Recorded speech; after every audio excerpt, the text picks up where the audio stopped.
Thank you. Very exciting to be here. And I think that everyone in this room and those who are watching as we stream are part of a very powerful moment in the history of telling and distributing stories and information via audio. Writers, thinkers, visionaries, artists, producers, publishers, and of course listeners are really discovering the power of ideas delivered directly to the mind's eye through the ear.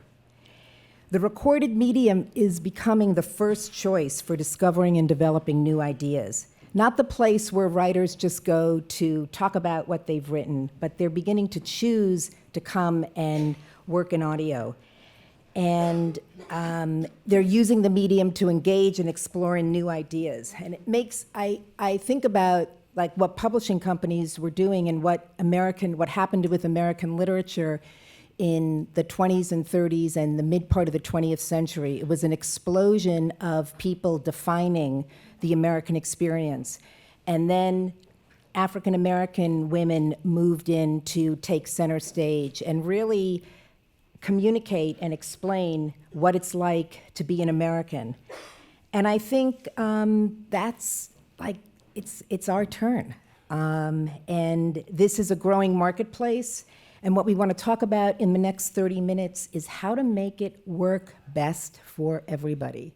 Because it has been, with public radio dominating the audio sphere for starting in the 70s and the 80s, it was a tough place to freelance. And I don't know, a lot of people left because it wasn't sustainable, it was hard to support yourself, and you had to really spend a long time learning how to use the technology, getting access to studio time. All of that really prohibited people, and people moved on to other mediums. There was an explosion in television documentary in the 90s, and you saw a lot of people using that medium, writers and people that were interested in getting their stuff out there. But it's really turned, and what we want to talk about is how do we make the system work better for new talent? How do we find a way to bring people in without punishing them and make them, walk the plank and go through all kinds of things? How do we do a better job of that? Because I think that's something institutions have to figure out. For the hiring managers, editors, producers who are interested in developing talent or who have ideas themselves and they're looking for collaborators, what do they need to do to bring in these new voices? It can't just be people who spent their childhood in the back seat of a car listening to Morning Edition and All Things Considered, which has been sort of the route for many, many people coming into public radio. And thirdly, to those of you in the room who are at the top, I have to say, listening to Pat Harrison this morning, we are very lucky to have somebody at the helm who really gets it. But it takes those people at the top to understand that institutions have to see writers and producers and editors and sound designers and engineers as talent, all of them, and really treat them as such. It's not just a privilege to do this work. We really need to develop the respect and figure out how to do a better job of that. The other questions are, what are the models we can learn from? We're not the first people to try to bring in new writers and ideas. So what do we learn from the publishing industry, from other places? So first, just a show of hands, how many independent producers and audio makers are there in this room who are independent? Okay. And how about staff editors, producers, show producers who work in-house inside institutions? Okay.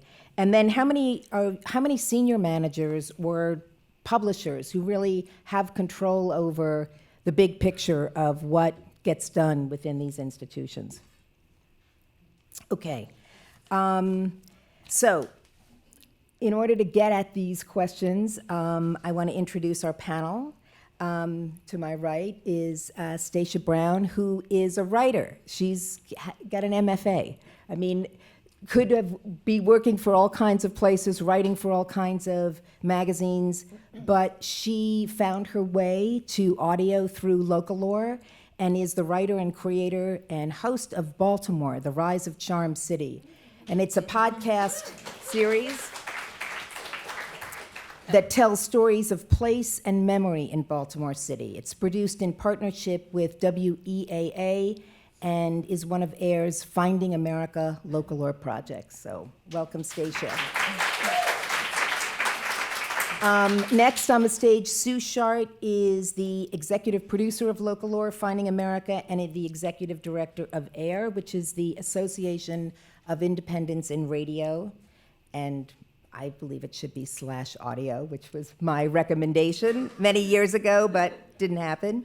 But AIR is, what you should know is, it is probably the most, it's the biggest network of independent audio producers in the country and maybe in the world. And it's a network of over 1,000 stations and independent producers working across 46 states and 30 countries.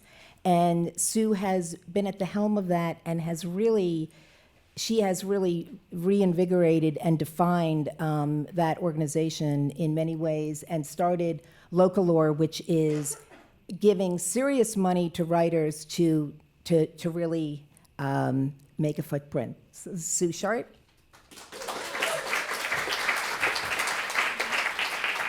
And Jeanette Woods is an editor, producer, and reporter for WHYY in Philadelphia, where she produces a podcast called The Remix, which, check it out, it's intersection of race, culture, and politics.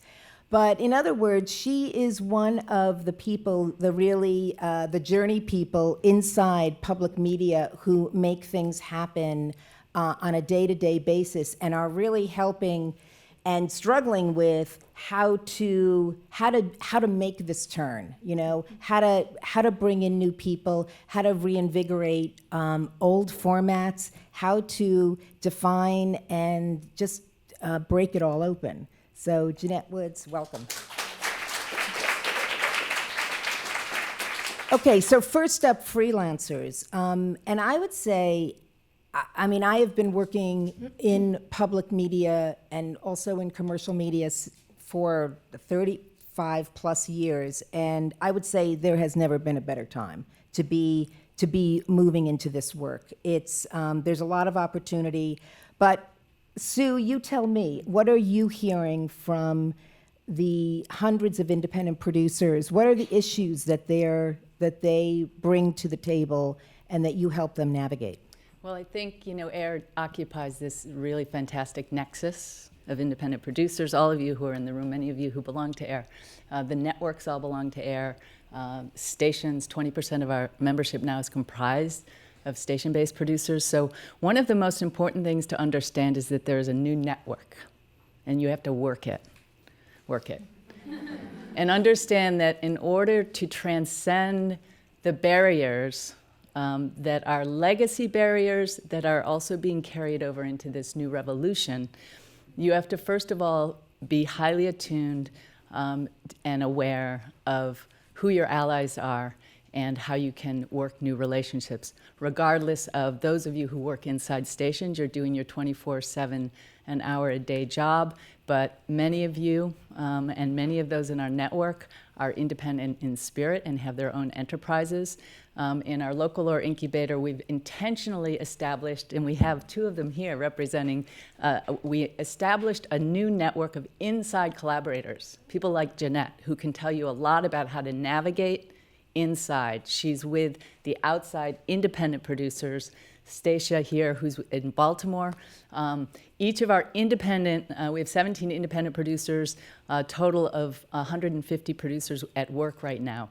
And a lot of the juice is in those relationships between the inside and the outside. So that's where you have to pay attention.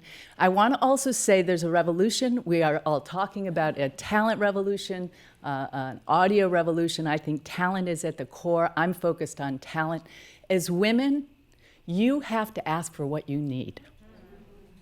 And that is, if I have one thing with many, many, many dozens of women, we have 76% of our local producers are women, and 46% are producers of color. So if there's one thing I would say that I spend a lot of time doing, it's in working with women to simply get women, you all, to know that you can ask for what you need. And when you think you know what you need, boost it by 30%. I am not kidding. And you need to practice. You need to sit with someone before you're going to go ask for what you need. You need to practice with somebody. This is basic stuff. But this is how, practice with somebody. In other words, sit, ask for what you need, and zip your mouth. Do not qualify it. Do not apologize for it. Ask for what you need and boost it. And I would say that, the main thing to understand is that we don't want this revolution is time. It's not going to go on forever. We have a moment in time to shape and direct a world that includes more voices, that presents a different perspective, and it's on you all. This is an epicenter, you all in this room. But you have to own it, you have to up your game, and do things that are really, not just speak your creative voices, which is so important, but you have to up your game and make the conditions right, not just for you, but your path, you're making a path for other women and other more diversity to come forward. So that's, if I get one point out and can deliver one message to you all, it's that. It makes a difference. You got to be uncomfortable. Do you think, Sue, that the institutions, currently the public media institutions, is that leverage happening? Are independent producers able to, take that risk and say, these are the terms? Well, I think what we're seeing right now, I don't know, I don't believe that the institution of public media yet understands what's happening. I don't think they understand yet. They sort of generally do, but in business terms, where you have a rich field for incubation, and we encourage that through our New Voice program. We have a fantastic 80% increase in new producers joining AIR who are being discovered through our talent directory. All of that's good for starters and people getting their foot in the door. When it comes to those who are going to break out and really be stars, public radio and public broadcasting right now is not, it maybe comprises a third to a quarter of the business, of the revenues for our standout stars. So I don't think that the industry yet has grasped that there's a whole other world, and producers, the paradigm has shifted, and producers have leveraging power that they have never had before. Right, there's choices. For a long time, it was public radio. Let me turn to Stacia, who is a new talent, who is developing a podcast, and she brought a little bit of that to play. So before I talk with her, can we hear a little bit from Baltimore, the rise of Charm City?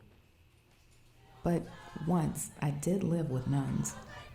As a freshman in college, my dorm room was on the 4th floor of Trinity Washington University's oldest building, and a convent was just below it on the 3rd floor. The sisters and I often shared the ancient elevator. They'd tell us they prayed for us daily.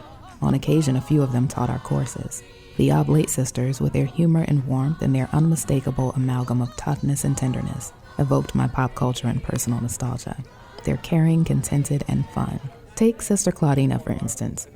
I've been part of the sisterhood. I entered in 1961, and I'm looking forward to, let me see, this is 16, my 55th year as an Oblate Sister of Providence. Originally, I'm from Belize, Central America. And I tell you, when I told my dad I wanted to become a nun, he said, no way, they're not going to keep you. I said, because I don't see any spirituality in you. I don't think the nun's going to keep you. And so I said, by this time I was serious about one boyfriend. And I said, well, if I really want to be a nun, I better check that out first before I get married, if that's, So I said to my boyfriend, I'm going to try this out. I've sent in my application. I was accepted. And I said, my family is so closely knit. I better go to the States. I'm from Central America, as I said. I said, they might not let me be free enough to pursue what I want to do. So, okay, I came to Baltimore. And the minute I drove up Gun Road, And my first hours in our chapel, I knew this was the life I had to live. So I said, I'm sorry for my boyfriend. You better find somebody else.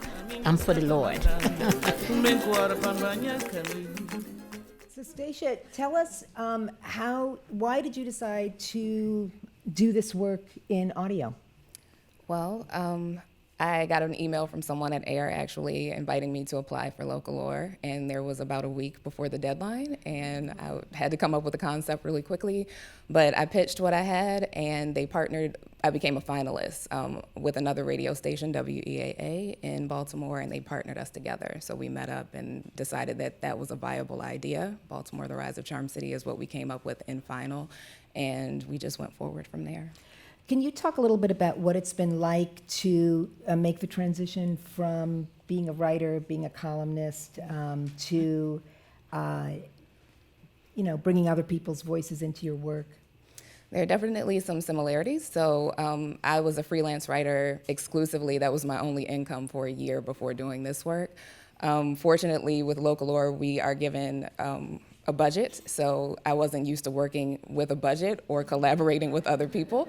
So this is something that was the new part of it for me. So storytelling and having a narrative arc or having an idea when you talk to people of what you want to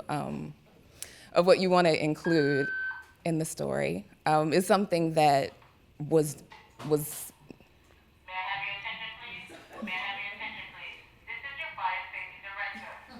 At this time, we're conducting a test of the PA system. My God. May I have your attention, please?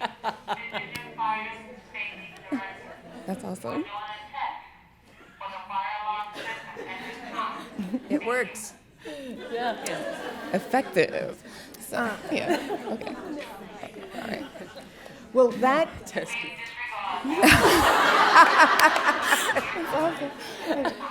Okay. Cool.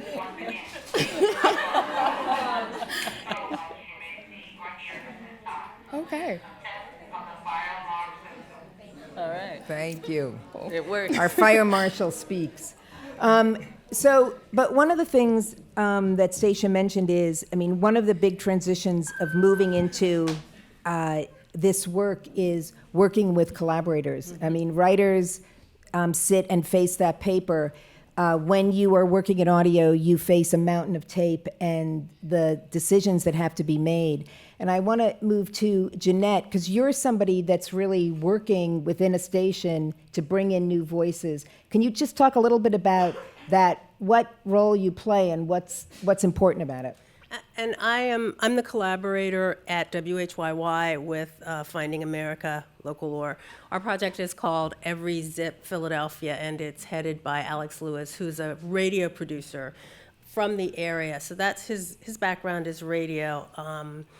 But one thing that one thing that this project does is it pushes you out. The mandate is to get out and go find new voices, really. So coming into a station where we're news, we have radio, we have news magazine, we do morning edition, we're morning edition clock, all things considered clock, but we're news, and we really have to do that news peg. So it's great to be able to have a mandate to get out of that news peg. The other thing I do is I work a lot with print writers. I work a lot with journalists, coming from papers. Print apparently is dying. And I help them transition into radio. And I tell everyone they're great writers. You write for the eye. I work with you. Together we're going to make, you're going to write for the ear. And I always say that what I try and get is to have them write in a way that, the words taste good in your mouth.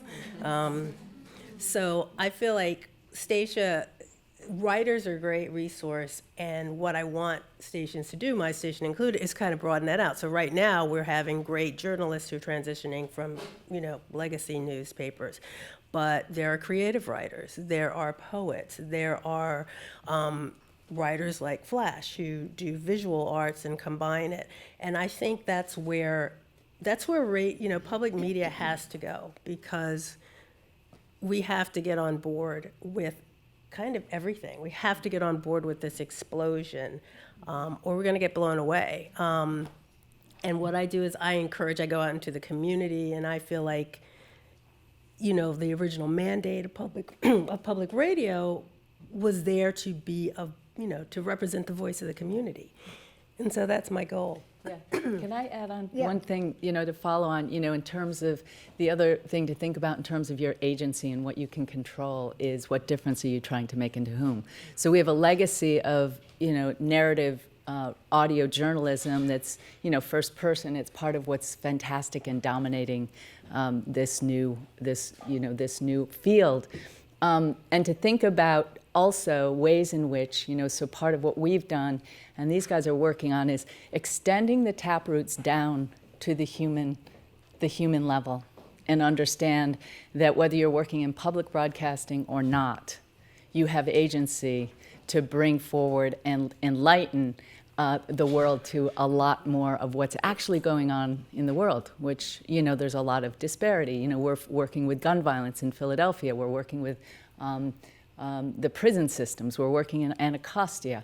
We have this field of production of audio, primarily audio producers, but a mix of producers who are really focused on this dimension. And my own feeling is that in itself is an enormous, untapped new frontier that my hope is many of you will take that up and are taking that up. And that's something that freelancers are often more keyed into because they have been working on projects that are wider because they've had the latitude. And that's what I'm hoping that stations will really start taking advantage of that talent, bringing people in not just as kind of beat reporters or to file spots, but bringing people in and just kind of making time to explore that potential, whatever it is. And that seems to be, I think that's kind of the place where we are now.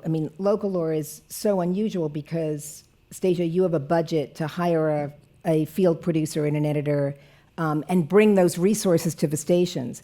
And I guess what I hear from a lot of freelancers who knock on the doors at WNYC and want to do work, and who I want to work with because I want to get inspired by new forms of storytelling. I want people who don't know the old formats, who don't know the old rules, because that's the thing about this medium. We really haven't touched it yet. What it can do, we talk about the intimacy of it, we talk about the psychology of it, we talk about we just heard Kelsey talk about the myriad ways of structure, right? There's all kinds of ways to tell a story, and that's the work ahead. And I guess what tools can we give freelancers when they are going to a station or when they're applying for a grant or as they're trying to get their foot in the door? What are some of the things that we can tell them to help make that bridge? Because I know from a station perspective, just as Jeanette said, we are happy to drag along terrestrial radio, but the superstructure built around moving and moving all the shows that we've already committed to is huge. And so making room for the new is the pinch that we're all feeling. We did a study with the News Directors Association a few years ago, and we learned that the majority of news directors in this country are 50-year-old white women who have no budget authority. Yeah. Right? And this is where I say you have women who also believe that outside producers are essential to reshaping the sound of the station. So unless and until news directors and those very important people in the interstitial space at the station who if they don't have agency, if y'all haven't demanded a budget to control and shape your own priorities, that's a really just nuts and bolts kind of way. There's a whole host of other ways to create conditions, but that's I'm just getting to brass tacks here. We just got a little bit of time. Yeah, no, it's true. The money is important. And because I think one of the things that's hard, even within a place like WNYC, is taking risks. We're a big institution. There's a lot on the line, and so having that room to play is sometimes hard to find, and it's what freelancers can bring us because they don't feel the same kind of constraints. Stacia, do you have any tips or just, what would you tell people who are trying to make their way in? You are working within a station. Anything you can add? If you are coming from a print environment or you aren't used to radio or you don't have a lot of audio experience, find people who do. Find friends who are invested in your project and who can help you, because independent doesn't necessarily mean that you have to go it all the way alone. You have to find people who have strengths that you don't have. And part of the experiment of creating new content is creating a partnership that works well, people that blend well with you, people you can work with and rely on. And fortunately, I found that pretty much right away. A lot of my friends have not, so you have to just experiment until you find a team that works for you, but definitely don't feel like you have to just learn everything, cram, do all the editing yourself, do all the recording yourself. Buy into and trust your friends and your network. One of the other things, go ahead, Sue, do you have something to add? And I would just say, our network, we have the talent directory, but if you're in the AIR network, it's a very engaged group. Many of you, again, are in it, I know, where you can meet people. You say, I need this, I'm looking for this.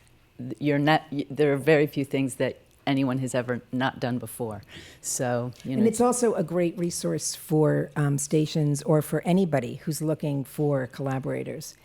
I have a question about editorial and how we bridge this. I mean, as we start to develop and continue to build a new journalism and new storytelling modes, the whole question of editorial and what territory we're going into seems to be, I don't know, it's a question. It certainly came up a little bit in the journalism discussion. Any thoughts on that? Jeanette, as you're working with an independent producer and going through the zip codes in Philly, what thoughts do you have on what it's like to have to be open to a different editorial process? I love that. I really do love that, because one thing I love is working with people who are not radio people, which is fine, but they're storytellers. And I actually think that everybody can be a radio person, because everyone's a storyteller and everyone has a story. So I like that process, but I think where we have to get is this idea that you're bringing in people with different voices and different experiences, and we're going to edit. We're going to work differently. So that's another thing that public media really has to get on board with, because in my newsroom, things are moving very fast, but again, it's news. Excuse me. So it's a very different model. But this model of being able to sit with someone with a story, we were talking in the green room about kind of, the Google Docs editing method, but to sit with someone the old school way, kind of narrate, fire tape, and just work it out. Take the time and build the time in. So build the time in for risk, build the time in for failure, and build the time in to really take a story apart and put it together and really work with the person, talking about brass tacks, to maybe take it down to brass tacks, build it back up, make it radio. And that's part of training. And I do think that public media stations have to engage in some kind of ongoing training and development for new voices in the community, or I think that has to be a role they actively take on. Yeah. I wanted to say about public radio stations, finding one, or a community radio station that is ideologically compatible with you is something that's really important. So one of the things that we did with AIR is that the independent producers, we looked at station submissions. So they had to submit separately from us to this project, and they had to create a video. So they told what their needs were, what their expectations were, what they wanted to gain from being a partnership in the Finding America project. And we had to it was like a marriage, a partnership of 9 months. And so think of, if you're looking to collaborate with a radio station, definitely find one that's going to give you the voice and the opportunity to share creatively what you'd like to share. And not all of them will do that. So, and community stations, smaller stations, are sometimes your best route for stuff like that. And the support. I mean, the other thing is, stations may want content. You find out what they need content. But make sure when you're in that position about developing your content, you know how they're going to support it, how they're going to promote it, how they're going to market it, how they're going to put it on the website. Is there a website? Is there someone who can help me split it into podcasts, et cetera? So you are the content creators, but you should also make sure that that station is going to support you through that process and what it can do. So it's not just about, I just gave you 6 episodes, that's awesome, but it's also about, okay, so our social media, like when episode 3 is getting ready to go, we want your social media to roll out, we want your launch to roll out, we're gonna do like spots on air, especially if you're only digital, because legacy radio, public radio, they're at this point where they're kind of trying to decide, oh, that's only digital. There's not a show. How do we promote that? Because, Fresh Air has a podcast, yes, but they're on air, And we have templates for negotiation and templates for contracts. All of these, this is all part of negotiation. A quick word back to echo and amp what Stacia's saying. A piece that we built into the local law productions, it's really important because it's not in a standard contract, is the preface to our contract is shared vision and purpose. It's something that people often jump over, and it just comes back to haunt you. So you have to sit down and really hammer out, do you want to make money on this? Do I need to make money on this? What are the higher goals of this? Is there a public service mission? And I'm happy to share, the vision and purpose of the local or framework, but I can't tell you how important that is as a bedrock. And then, yes, of course, asking for what you need, all of these things, really specific things, knowing what you're getting into. What is the station going to do for you, or the distributor?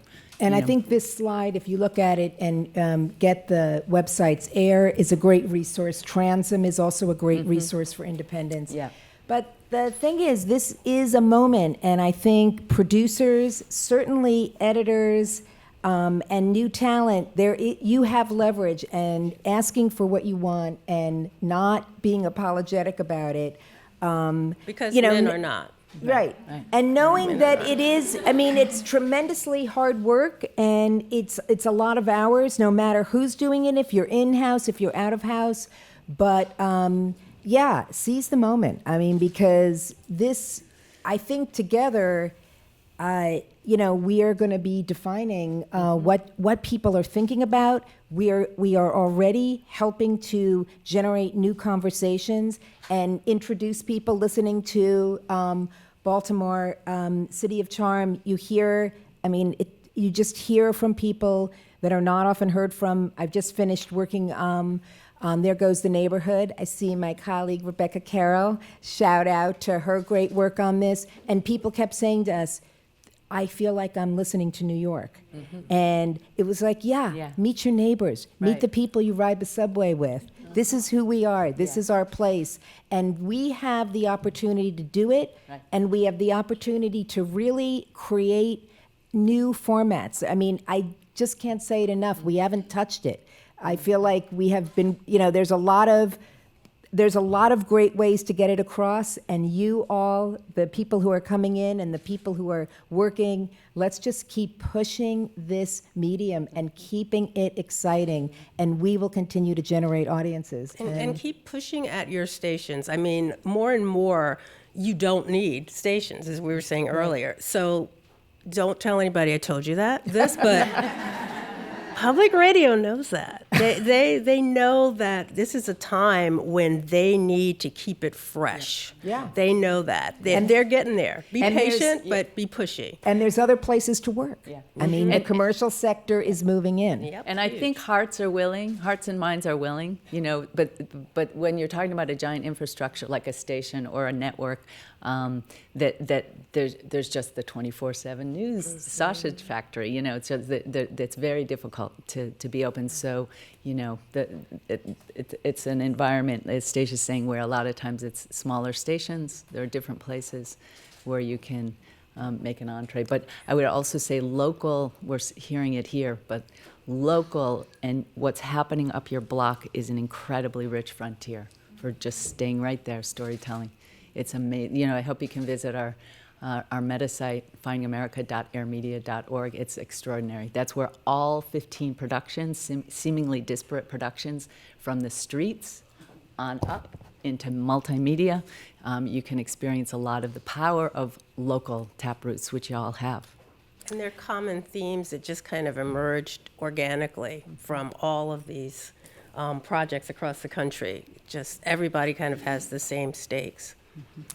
So thank you, and find us afterwards if you have questions. I think we got through it, so thank you all.